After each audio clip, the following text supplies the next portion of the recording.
Can we talk about Mar-a-Lago? This historic meeting between Nigel Farage, the leader of Reform, he's now one of our most popular politicians, and the world's richest man who bankrolled Trump's successful campaign to become president, and looks as though he's going to donate around 78 million to Reform, quite aside from the sort of loophole that he would take advantage of in order to do that.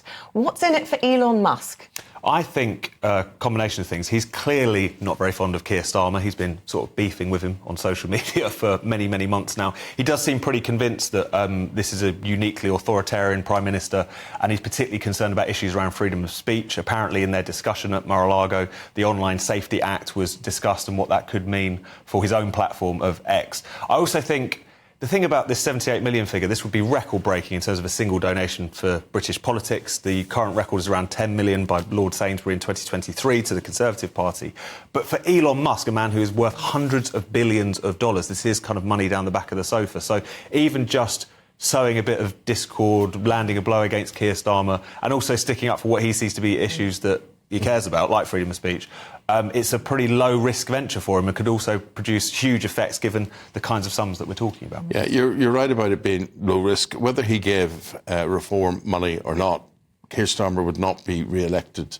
I just cannot be no way that it's been such a disastrous start to this socialist government not doing socialist things. I mean, the winter fuel allowance, you know, what we're seeing here with this pension situation, not even to put up a defence and say, honestly, we're there, we're on your side, we want to do this, but this last lot have literally broken the bank and this is how bad the things are. Messaging's not working, is But it? as soon as we can, we'll sort this or whatever. There's nobody speaks with any truth or any conviction. You look at Yvette Cooper standing there saying, you know, this has got to be changed. I mean, she's the, what is she, She's the Home Secretary now.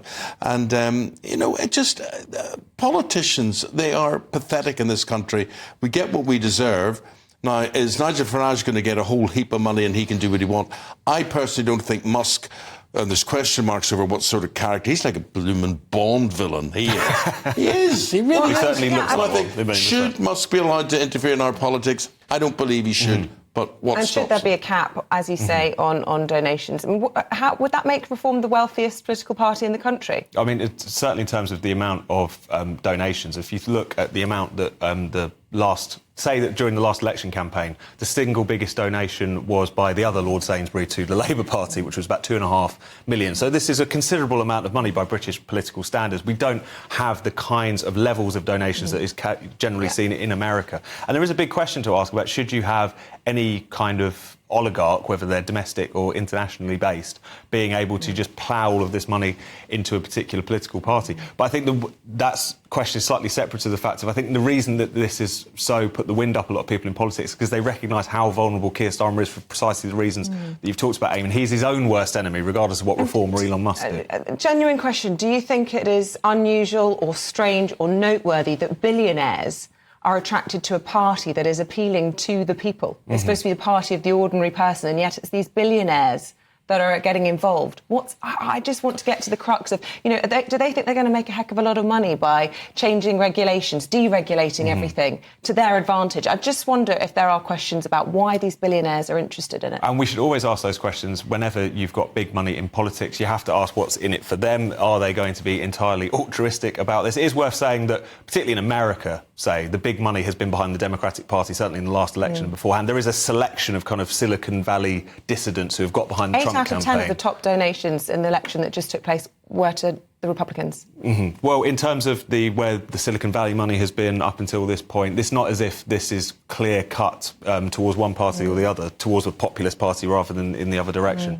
But it is certainly the case that they are taking interest in these issues, partly because I'm sure they've got their own agendas, but also partly because I think there's an element of them feeling that these particular countries are off track. But at the same time, when you've got the ease with which someone can influence an election just by nature of their pocketbook, that should concern us regardless of which individual it is. That Tom, for the moment, we'll say goodbye to you, come back again, and we'll see what reaction comes in, and we'll put that to you.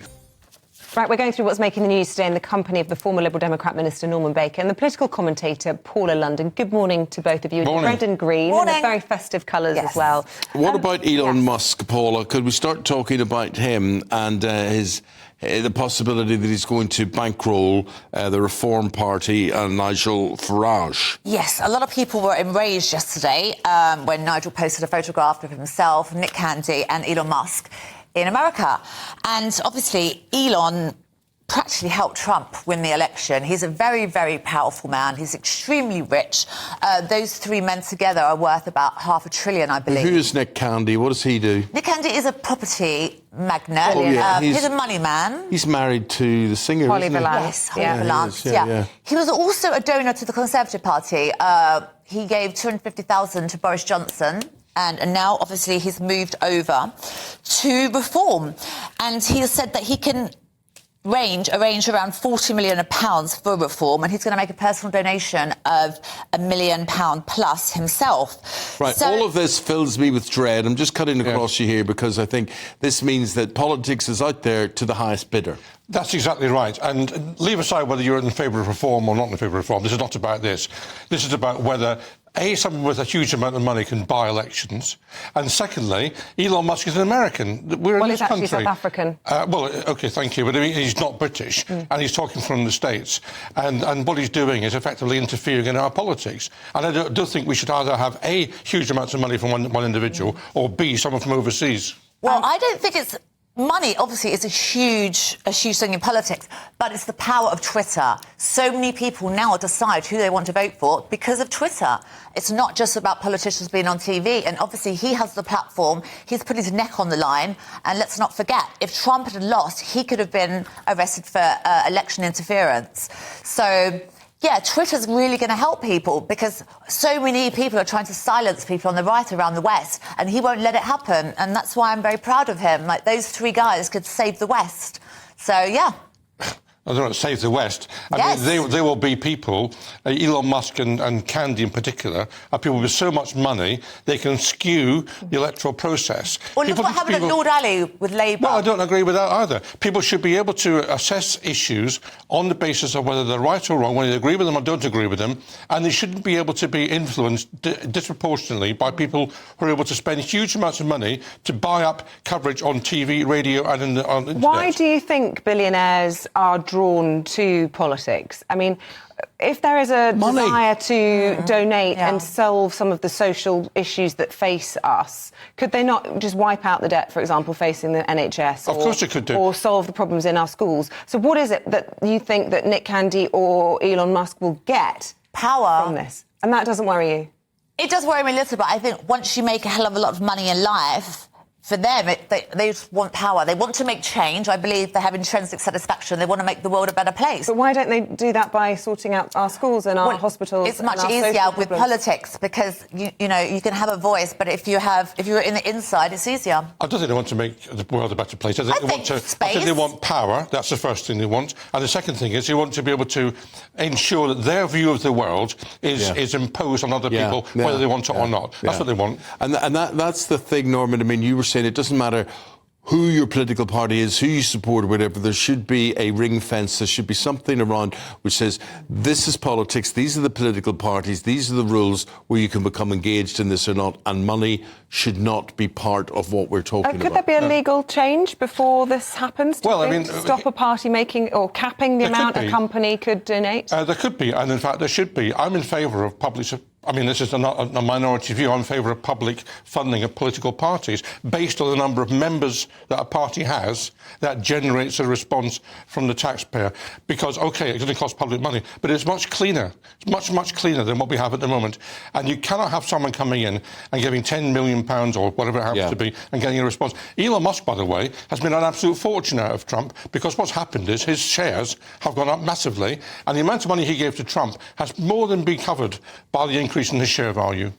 Interesting. What do you think in all of this? Have your say. Get in touch with us today. I have to say the inbox is absolutely awash with people thinking that it's anti-right and a liberal lefty position to question money in politics. So everybody's saying, he really doesn't care. Want anything in return, he's doing it at the goodness of his heart. I know, but look at Lord Ali. People in Labour wanted to completely... Yeah, but there was a national outcry and people called it cash for... Well, there's not much of an outcry. I mean, what's happened? We don't even know what he was supposedly getting for the money. Suppose Arthur Scargill had been a billionaire. Would people be happy with that? Him buying up policy that way? I wouldn't be happy with that. Well, he bought access to 10 Downing Street, so... I'm not literally, saying that either. physically, so...